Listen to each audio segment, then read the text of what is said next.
I cut a piece of this willow, and this will work perfectly fine for my hearth board. I want to show you guys close up the end of this. Once you get it exposed, you can see it's wet right there, but the light means it's dry. And obviously that's what you want for this. So I'm going to split it open and try to keep as dry portion for my hearth board. But I'm going to show you guys a quick and easy way to saw. If you don't have some kind of stand, it's called the plumber's vise. So if you're right-handed, you want to put it under your right leg and pinch it just like this and get as much as the length that you want to cut off. I've never done this with a takedown buck saw, but I'm going to probably want this hearth board to be about a foot long, so somewhere about right there. Then you're off out of the triangle of death, which is your major arteries you don't want to cut.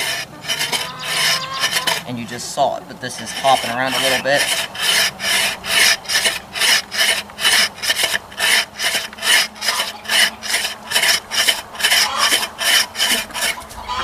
So there we go. It's a little crooked, but when I go to split this down, I want to make sure I do it to where it's going to be setting flat. But that side, it's completely light, so that's what you want. So I'm going to get my spindle and we'll start carving the set down. Got my hearth board just like I showed you guys. And what a lot of people like to do is try to get their spindle and hearth board out of one piece. I'd want to make this thicker if I was going to do that. The purpose is because you're going to get the dry portion, but what I like to do is just find a piece that's the similar diameter to what you want, because it's already round and it's just a branch. It's going to be a lot less work to carve down, and it's about thumb thickness for me. That's what I like for my spindles. And you want a section that's hang loose, which is from the tip of your pinky to the tip of your thumb. I'm going to go a little bit longer because just in case I got to cut it down, I have more to work with, and it's a nice straight section. So again, plumber's vise, find my hang loose, and I'll go a little bit thicker than that, or a little bit longer, excuse me.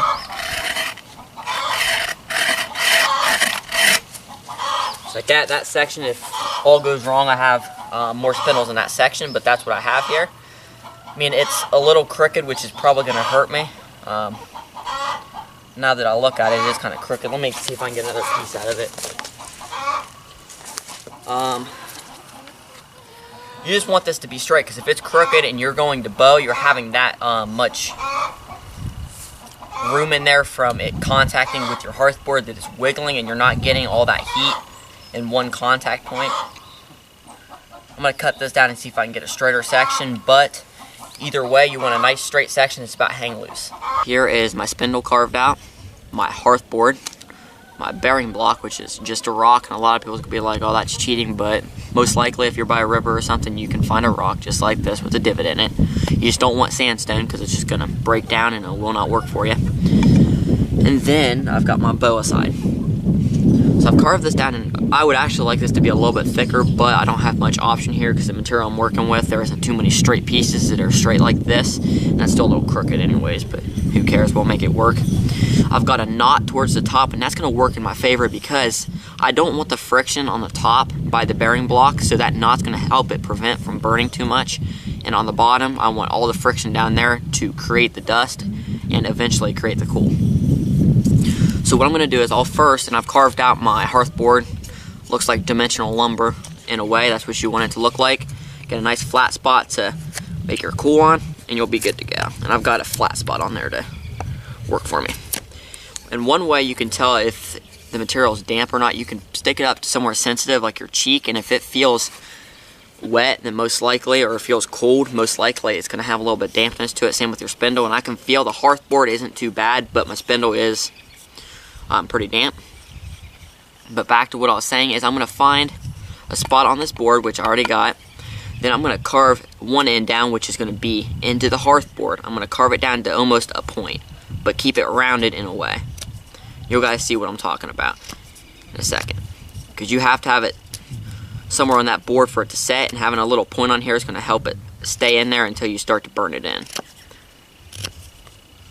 So I'm just going to carve this out. It shouldn't take you too long once you get used to this.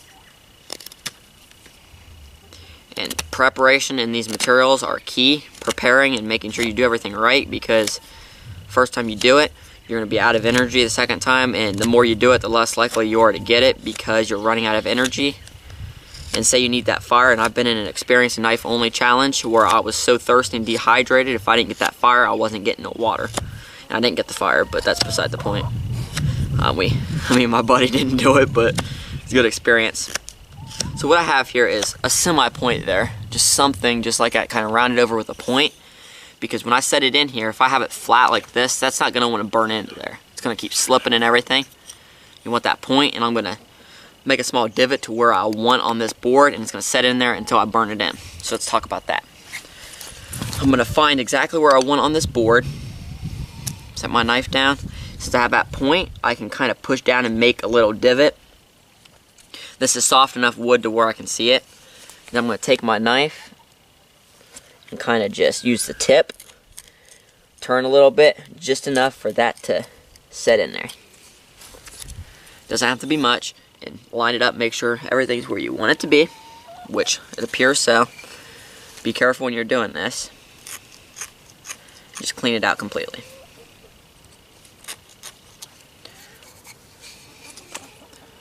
Set my knife aside. Yeah, I got the right end here. And that's what I want. So I'll burn that in, but before I do that, I need to carve the point to where it's going up into my bearing block. That's simple too. Got that knot there. I'm just gonna almost put a point on there and round it over at the end. And I got that knot here, which is gonna help me, or at least hope so. We'll find out. Now, if you were using a natural bearing block, or not natural, this is natural, but something wooden, you'd obviously want to use something that's green because it's got moisture in it and hard. So green oak, green hickory, muscle wood, ironwood, whatever you want to call it, that's all good stuff. And if it's green, it's going to work better because it's going to be wet and it's less likely to burn.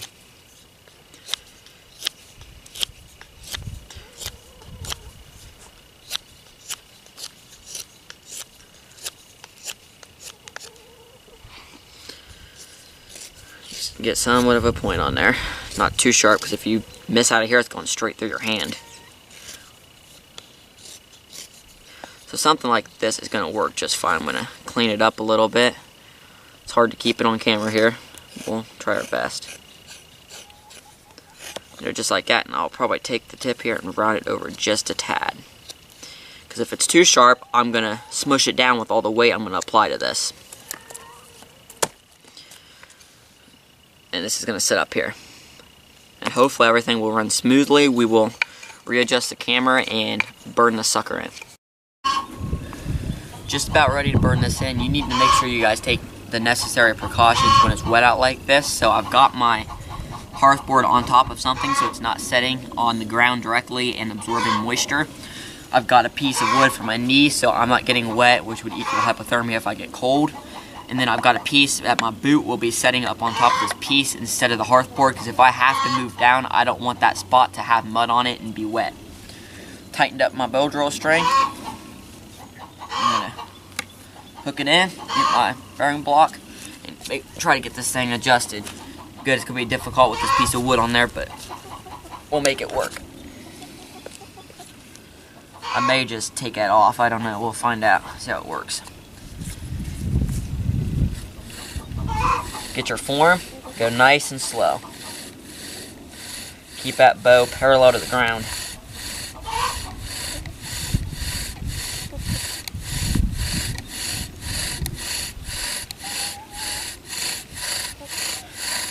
May take a little longer because it's wet, but keep nice and steady.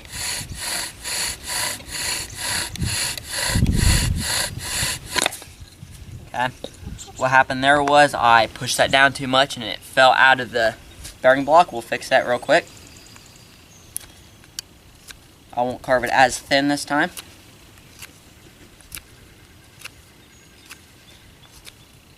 This stuff happens, guys, so I'm showing you what really would happen if you had to do this. Everything's not going to go perfect, and I'm not going to cut this stuff out just to make myself look better.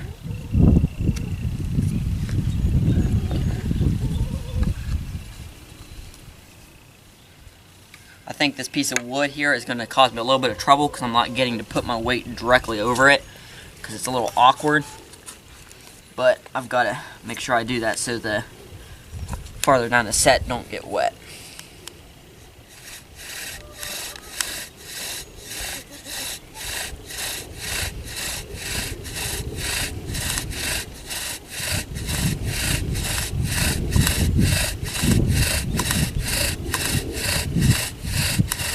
starting to get some smoke. Flip that again. I'm going to ditch this piece of wood. Caused me a little bit of trouble. And fix the top here.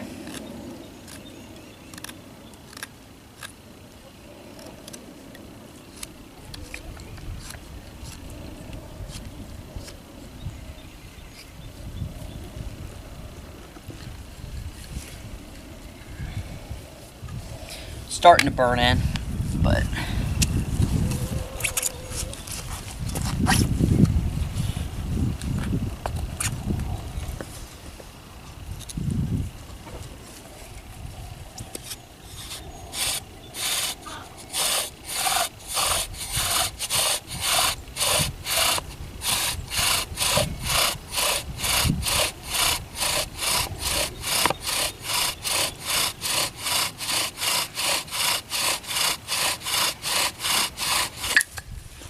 alright, that should be good enough because it keeps flipping out and it's burnt in. I don't want that dust there. You can't keep it if you want. Now I need to cut my notch in there. Everything cut, my spindle cleaned up and ready to go. Went out and collected 3 different kinds of tinder. I made some really fine curls, river birch, which we have over there, and then just some grass. Dried grass, but I put the finest, which is the river birch, and the fine feathers I carved in the middle, and then the grass on the outside. I'm going to wrap it up in my sweatshirt and pass it over to my cousin until I'm ready for it. And we'll see what we can do. No guarantees, but that's why you practice. Thank you.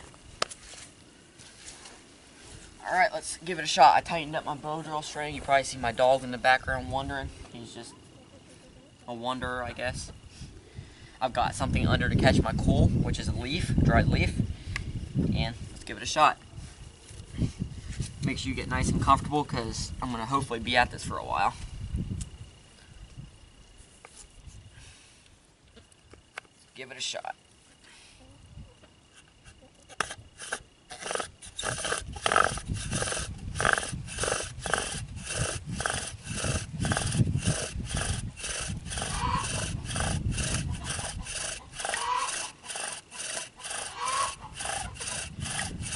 Slow and steady wins the race here, guys. So you fill that notch up with dust.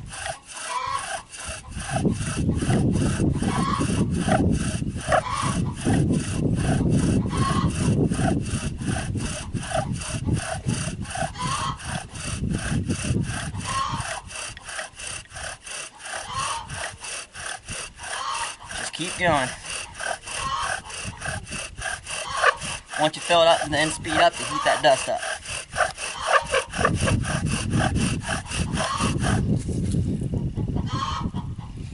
Alright, what happened is my notch isn't carved completely right now because the dust is coagulating on the side and not falling down my notch. So right now I'm getting the good dust and everything. I just need to carve this notch out a little straighter. This is a good example of why I made that spindle long, because I started with it probably 8-9 inches. Now from burning so much on the top, it's carved down to like 6, and this is like the ideal size. This is hang loose for me, a little bit smaller than that, but that's why you start like that. And I do apologize about the annoying chickens in the background, but you're just gonna have to deal with it. We're gonna give us another shot. Just remember, slow and steady until you, and a lot of pressure until you fill that notch up, and then you go for the speed. Speed means nothing if you have no notch to heat, or no dust to heat up in your notch.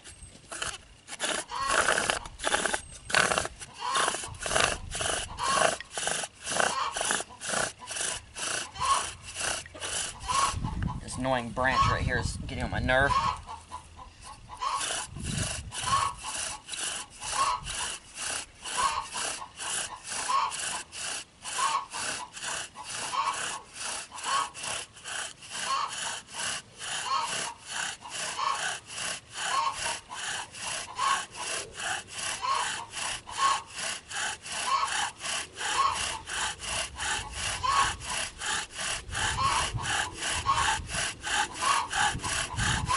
Now speed up.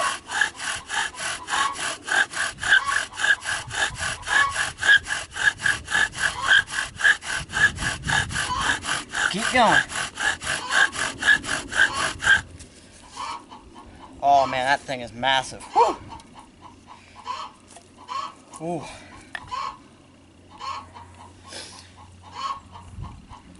That is a big coal right there.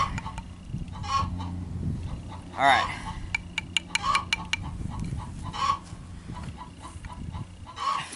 If you want to keep the camera on, JR, yeah, and bring it over here, I'll take that tinder so they know we're not cheating them out on something, because there is a coal here. Yep, just bring it over.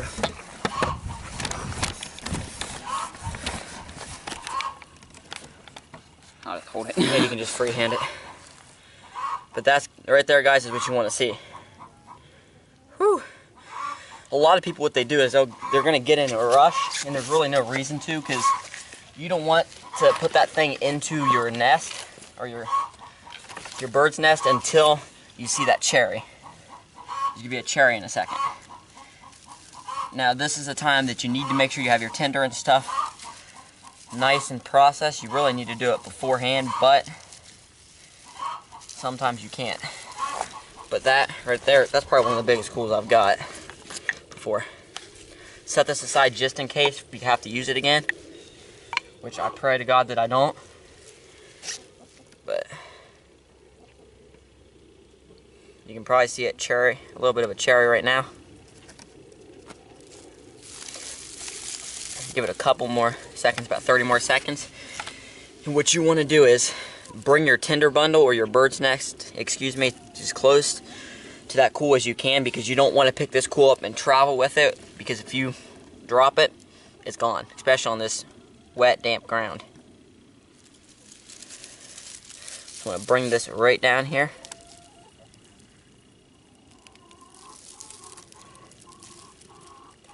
Oh, that right there, whew. And this is going to be tricky.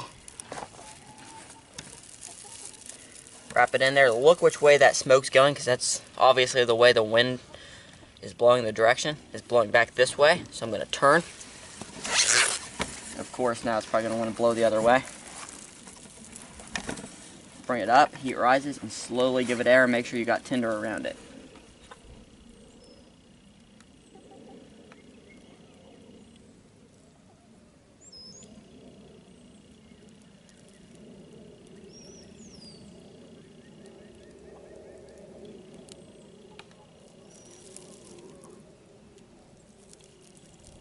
Be slow with it.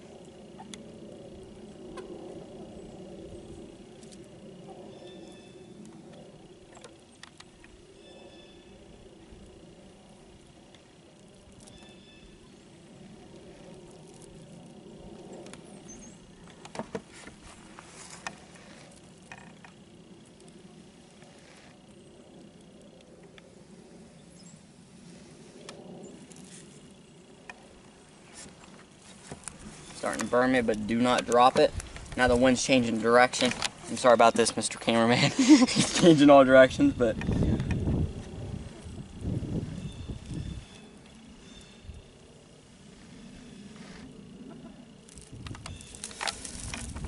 there you go, a wet weather bow drill ember. Turn it up. And obviously you don't want to set it on a wet ground, but I'm going to, because I'm not starting a full on fire. But there you go.